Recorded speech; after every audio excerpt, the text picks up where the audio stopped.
Hello guys, welcome back my channel. आज हम लोग पढ़ेंगे इंट्रोडक्शन ऑफ फार्माकोपिया के बारे में कि फार्माकोपिया होता क्यों क्या है और फार्माकोपिया बनाने का मकसद क्या था। ठीक है, इसके ऑब्जेक्टिव्स क्या होते हैं और क्यों दुनिया की आज के टाइम पे कोई भी वर्ल्ड फार्माकोपिया पब्लिश क्यों नहीं हुई। ठीक है, और कौन कौन सी फार्माकोपियाज होती हैं और इसके मोनोग्राफ्स क्या होते हैं और कहाँ से ड्रग्स के बारे में इंफॉर्मेशन। से पहले फार्माकोपिया फार्माकोपिया क्या होती है, what is the pharmacopoeia. Pharmacopoeia is the official book of standard published by respective governments containing the list of drugs, pharmaceuticals, their formulae, identification, standardizations, dose, usages etcetera. कहने का मतलब क्या हुआ कि फार्माकोपिया क्या है, एक ऑफिशियल बुक होती है। ठीक है, जिसमें स्टैंडर्ड लिखा होता है जो पब्लिश की जाती है गवर्नमेंट के द्वारा से। ठीक है, तो इसमें एक स्टैंडर्ड्स बुक है जो गवर्नमेंट के द्वारा पब्लिश की जाती है, जिसमें ड्रग्स की लिस्ट है और उनके फार्मूले के बारे में बताया जाता है, उनकी पहचान के बारे में बताया जाता है और उसका स्टैंडर्ड कैसा होना चाहिए, उसकी डोज कितनी होनी चाहिए, उसका यूज़ किस किस डिजीज़ में करेंगे और इसके अलावा जो जो चीज़ें हैं उन सभी के बारे में उसमें शामिल किया जाता है। ठीक है, अब जो इसमें फार्माकोपिया का जो वर्ड है, वर्ड फार्मा का मतलब होता है ड्रग और पिया का मतलब होता है टू मेक, ड्रग को बनाने का एक जो विधि है हिंदी में अगर कहा जाए, या प्रिपरेशंस या मेक।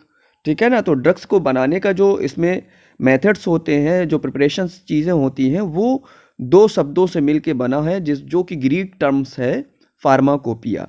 ठीक, तो दवा के बनाने के जो मेथड्स होते हैं, फार्मूले होते हैं, वो इस बुक्स में शामिल किया जाता है, उसी बुक को कहा जाता है फार्माकोपिया। ठीक है, नेक्स्ट पॉइंट देखते हैं, इसमें लिखा व्हाट इज द ऑब्जेक्टिव।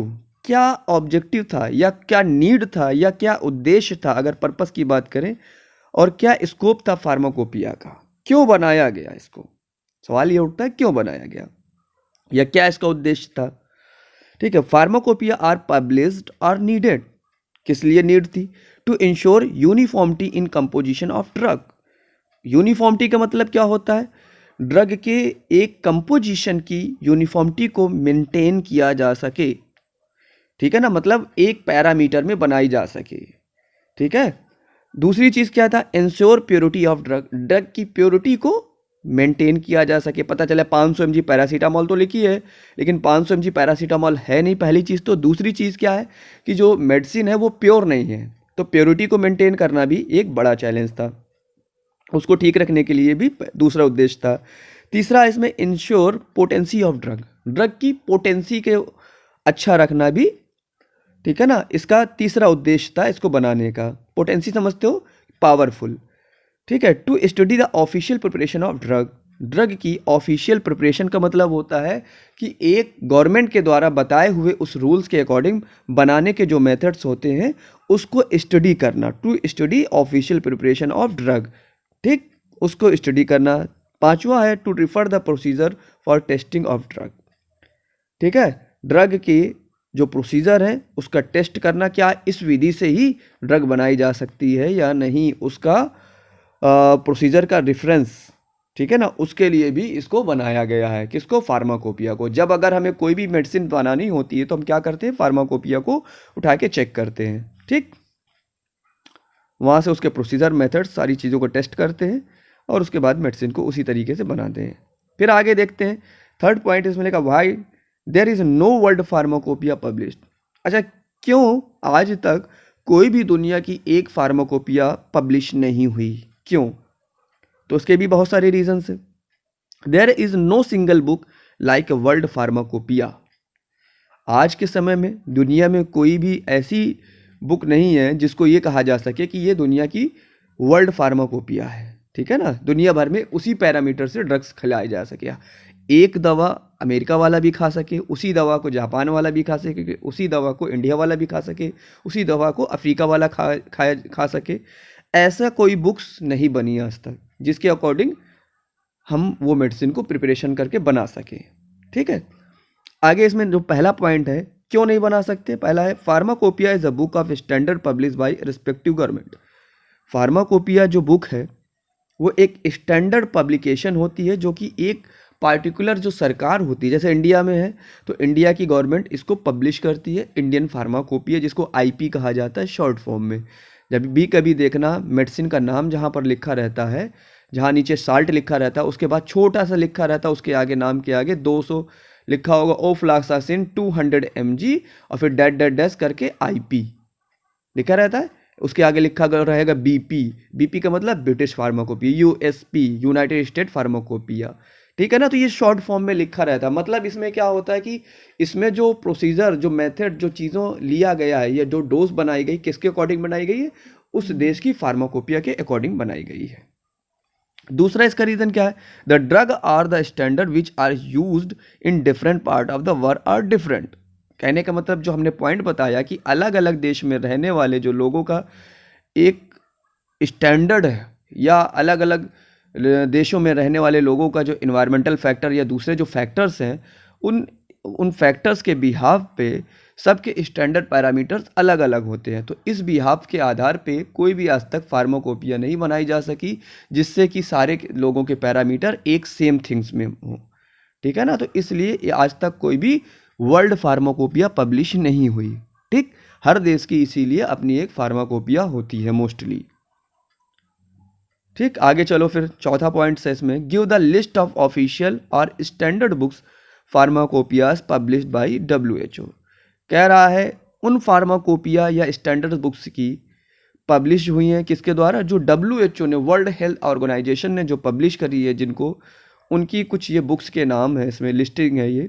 जैसे इंडियन फार्माकोपिया जिसको आईपी कहा जाता है शॉर्ट फॉर्म में, बीपी मतलब ब्रिटिश फार्माकोपिया, तीसरा है इंटरनेशनल फार्माकोपिया, चौथा है यूनाइटेड स्टेट फार्माकोपिया जिसको यूएसपी कहा जाता है, पांचवा ब्रिटिश फार्मास्यूटिकल कोडेक्स जिसको बीपीसी कहा जाता है, ठीक है।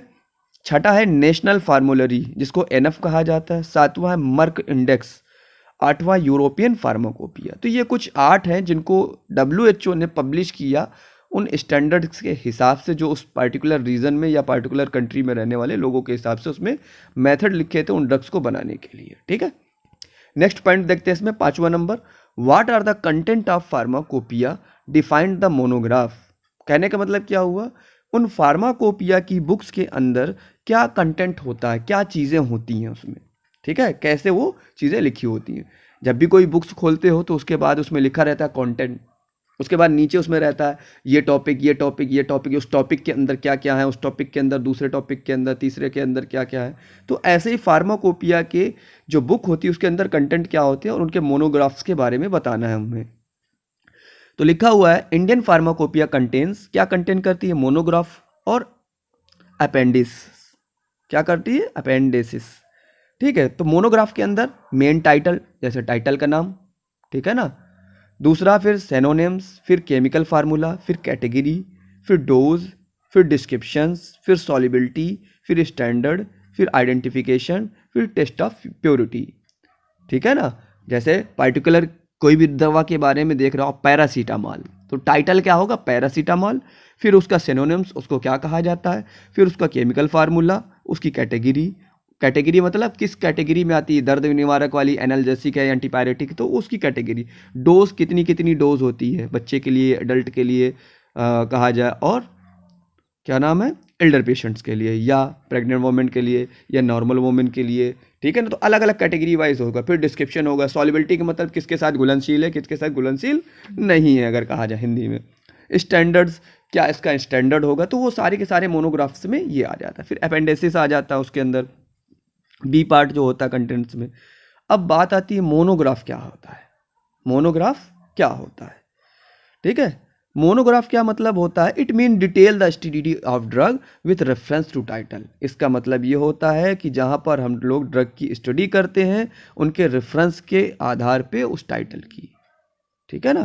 कह रहा है synonyms, preparation, storage, category, official preparation etcetera, जो हम लोगों ने अभी इससे पहले मोनोग्राफ के अंदर पढ़ा, title, synonyms, chemical formula, category, solubility, standard, identification और प्योरिटी, यही सारी की सारी चीज़ें होती हैं मोनोग्राफ के अंदर। मतलब क्या हुआ, मोनोग्राफ में ड्रग के बारे में कंप्लीट स्टडी होती है, उसके बनने से लेके, उसके फार्मूले से लेके, उसकी चीज़ों से लेके, उसके प्योरिटी कैसे चेक करना है, उसको पहचान कैसे करना है, उसकी सॉल्युबल किन किन चीज़ों में है, ठीक है, उसका केमिकल फार्मूला, उसको और किस नाम से जानते हैं, सिनोनिम्स मतलब, ठीक है। तो इन सारी चीज़ों को ही मोनोग्राफ कहा जाता है, जिसमें हम पूरी कंप्लीट किसी भी चीज़ के बारे में स्टडी करें, ठीक, ओके। नेक्स्ट पॉइंट देखते हैं, 6 है, describe the history of Indian pharmacopoeia. हमें क्या बताना है, भारत की इंडियन फार्माकोपिया जिसको आईपी कहा जाता है, उसकी हिस्ट्री के बारे में बताना है कि कैसे स्टार्ट हुई, कब स्टार्ट हुई और कौन सा एडिशन चल रहा है, ठीक है ना, उसकी हिस्ट्री बताना है। तो लिखा है the government of India 1944 directed the drug technical advisory board, जिसको कहा जाता है DTAB, शॉर्ट फॉर्म में क्या कहा जाता है इसको, DT, D से ड्रग, T से टेक्निकल, A से एडवाइजरी और B से बोर्ड, ठीक है। क्या हुआ ये DTAB, इसको शॉर्ट फॉर्म में कहा जाता है। 1944 में इंडियन गवर्नमेंट ने DTAB एक बोर्ड बनाया था टू लिस्ट द ड्रग, एक लिस्ट तैयार करनी थी उन दवाओं की which are not publish in the British pharmacopoeia, जो कि ब्रिटिश फार्माकोपिया में पब्लिश नहीं हो रही थी। ये किसने कहा था, इंडियन गवर्नमेंट ने कहा कि एक ऐसी लिस्ट तैयार करो जो अंग्रेजों की फार्माकोपिया में नहीं हो रहा था, पब्लिश नहीं हो रही थी, ठीक है। तो उनकी एक लिस्ट तैयार करी। फिर उसके बाद क्या हुआ, to that effect government of India publish Indian pharmacopoeias list in 1946। उस समय उसका ये इफेक्ट आया जब 2 साल के बाद उस कमेटी ने, DTAB जो कमेटी बनी थी, बोर्ड बना था, उसने एक लिस्ट तैयार करी और वो लिस्ट का हुआ पब्लिश की गई 1946 में, मतलब आज़ादी से 1 साल पहले इंडियन गवर्नमेंट ने उसको पब्लिश किया। इन 1948 डॉक्टर BN घोष, ठीक है, जो BN घोष थे डॉक्टर, उन्होंने प्रिपेयर किया the first edition of Indian pharmacopoeia. तो समझ में आ गया बात कि फर्स्ट एडिशन जो किसने बनाया था, डॉक्टर BN घोष ने 1948 में। इन्होंने क्या किया था, प्रिपेयर किया था, पब्लिश नहीं हुआ। क्या हुआ, प्रिपेयर किया था, पब्लिश नहीं हुआ।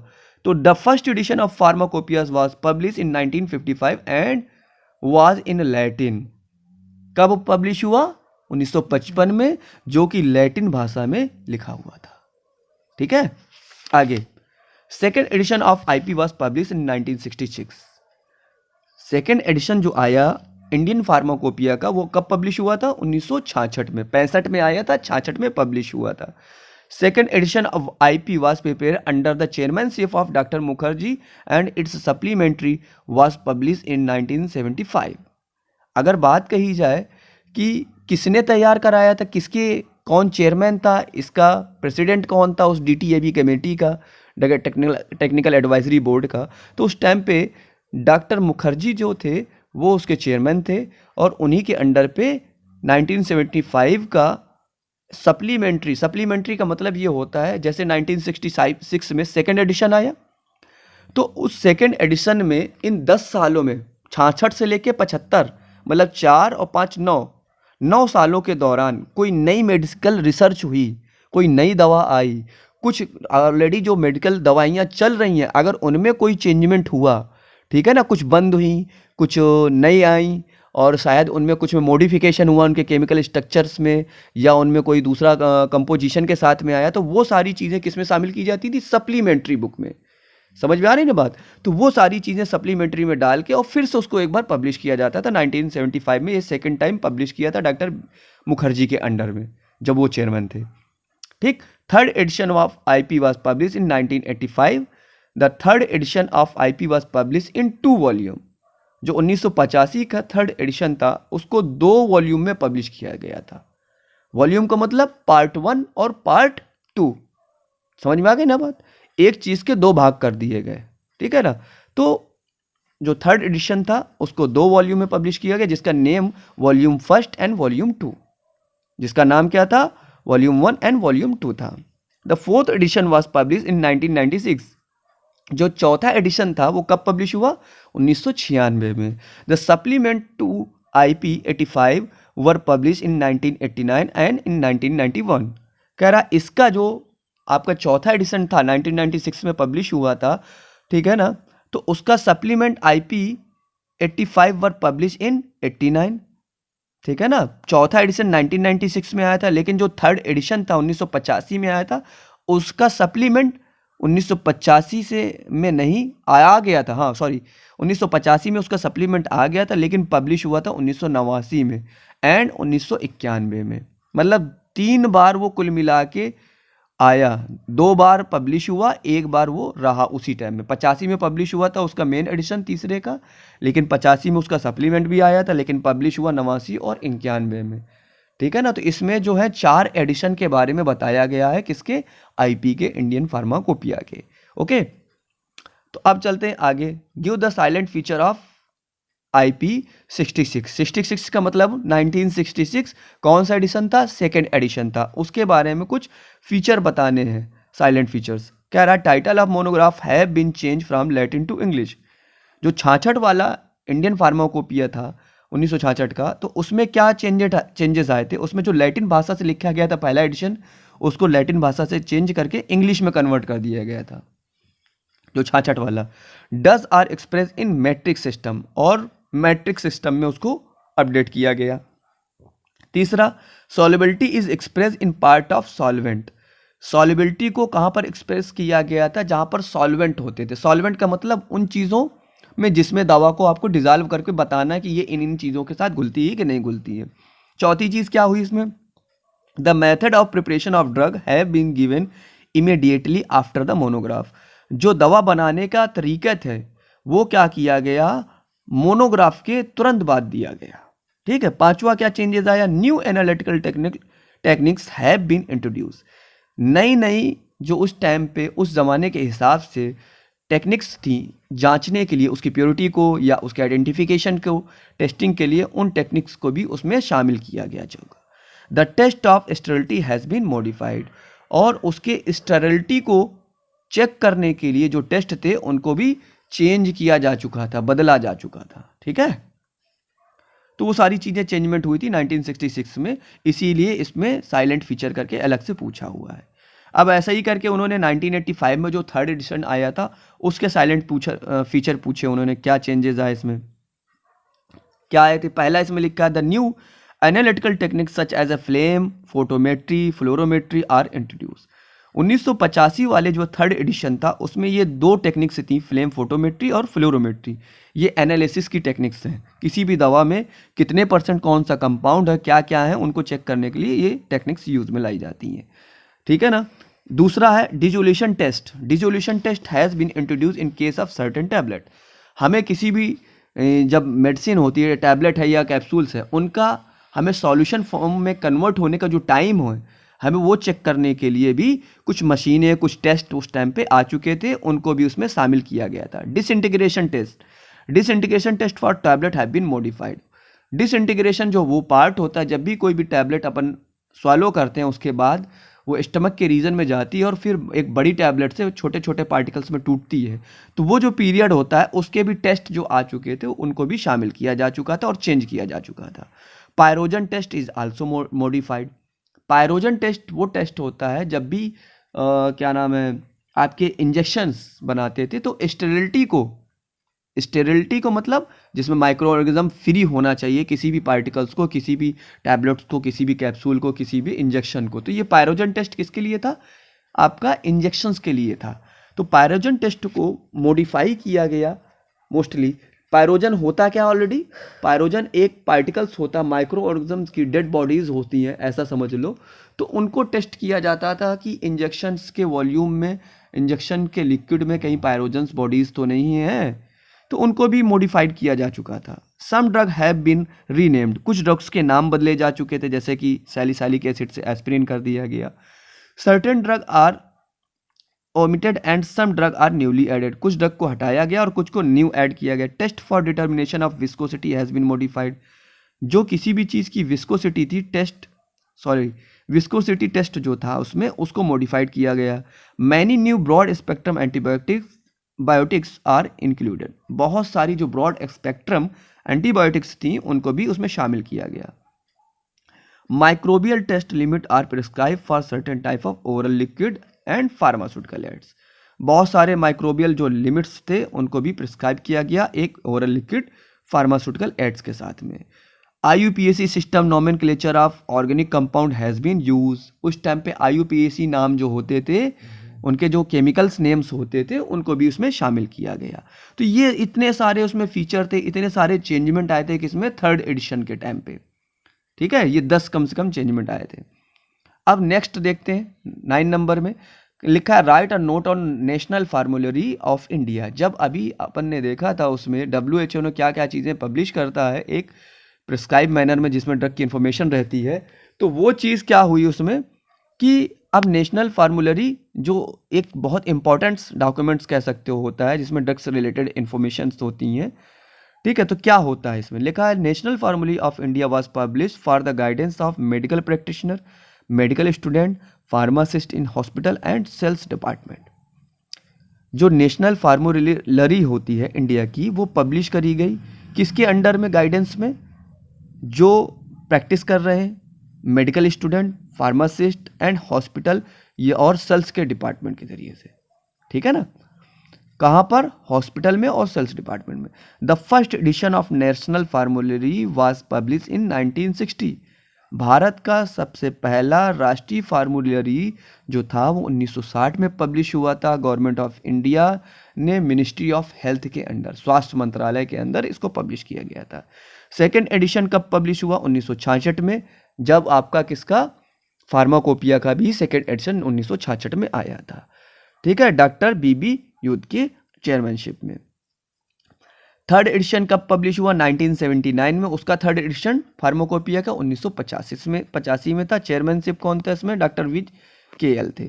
थर्ड एडिशन का नेशनल फार्मूलरी का 342 न्यू फार्मूलेशन इसमें ऐड करके फिर से उसको दोबारा से रिवाइज करके कुछ चीज़ें चेंज करके उसमें शामिल किया गया था थर्ड एडिशन में नेशनल फार्मूलरी के, जैसे separate chapter drug interaction, drug dependency, इन चीज़ों को कुछ शामिल किया गया था थर्ड एडिशंस में। ठीक है, तो ये नेशनल फार्मूलरीज थी। उसके बाद इसमें कुछ साइलेंट फीचर दिए गए हैं फिर से एक बार, किसके, फोर्थ एडिशन के। इंडियन फार्माकोपिया का फोर्थ एडिशन जो था 1996 में आया था, तो उसके बारे में बता रहे हैं। इट कंटेन, क्या क्या इसमें चेंजमेंट हुआ, 1149 monograph and 123 appendix, it's available in 2 volume. इतने सारे टाइटल थे। ठीक है, 1149। उसके बाद वॉल्यूम, इसके 2 वॉल्यूम थे। ठीक, कुछ नई टेक्निक्स आई जैसे कि HPLC क्या होता है, हाई परफॉर्मेंस, ठीक है, लिक्विड क्रोमेटोग्राफी। ठीक, तो इसमें इसको भी इसमें शामिल किया गया। Some titles have been change in include more commonly accepted name. कुछ के टाइटल्स बदल दिए गए, नाम बदल दिए गए, जैसे hyoscine hydrobromide for the स्कोपोलामिन hydrobromide, उसका नाम क्या कर दिया गया, स्कोपोलामिन हाइड्रोब्रोमाइड। चौथा क्या इसमें चेंजमेंट हुए, the computer generator structure formula have been introduce. Computer से बनाए हुए, जनरेट किए हुए स्ट्रक्चर फार्मूला को भी इसमें इंट्रोड्यूस किया गया, बताया गया। पांचवा, द टेस्ट फॉर बैक्टीरियल इंडोटॉक्सिन। इंडोटॉक्सिन क्या होता है, लाल टेस्ट होता है, किसके लिए, ये भी उसी के लिए होता है, इंजेक्शंस के लिए होता है endotoxin test, LAL test. Are more suitable substitute for the test for pyrogen has been included. ठीक, लाल टेस्ट भी इंडोटॉक्सिन्स के लिए, पायरोजन्स के लिए, बैक्टीरिया के लिए किया जाता है, जैसे कि पायरोजन टेस्ट भी किया जा रहा था, तो उसका सब्स्टिट्यूट था वो। छठा क्या होता है, a number of general monograph, example eye drop, eye ointment, suppositories, pessaries, oral, liquid, nasal preparation have been included. मतलब क्या हुआ, बहुत सारे अलग अलग, जैसे पहले टैबलेट, कैप्सूल और इंजेक्शन ही था, लेकिन इसमें और क्या चीज़ें शामिल करी गई, आई ड्रॉप को भी शामिल किया गया, ऑइंटमेंट को भी शामिल किया गया, पैसेसरीज, सपोस्टरीज, ओरल, लिक्विड, नजल ड्रॉप्स, इन सारी चीज़ों को भी शामिल किया जा चुका था 1996 में फोर्थ एडिशन में। तो आज के लिए इतना ही रखते हैं। यही था फार्माकोपियास के बारे में, जो उसमें चेंजमेंट हुए, जो डिफिनीशंस थी, नेशनल फार्मूलरी क्या होता है, ठीक है, और साथ ही साथ हमने बताया इसमें कि क्या क्या चीज़ें इसमें जो ड्रग्स की इंफॉर्मेशन से रिलेटेड पार्ट्स होते हैं। ठीक है, फिर थैंक यू सो मच।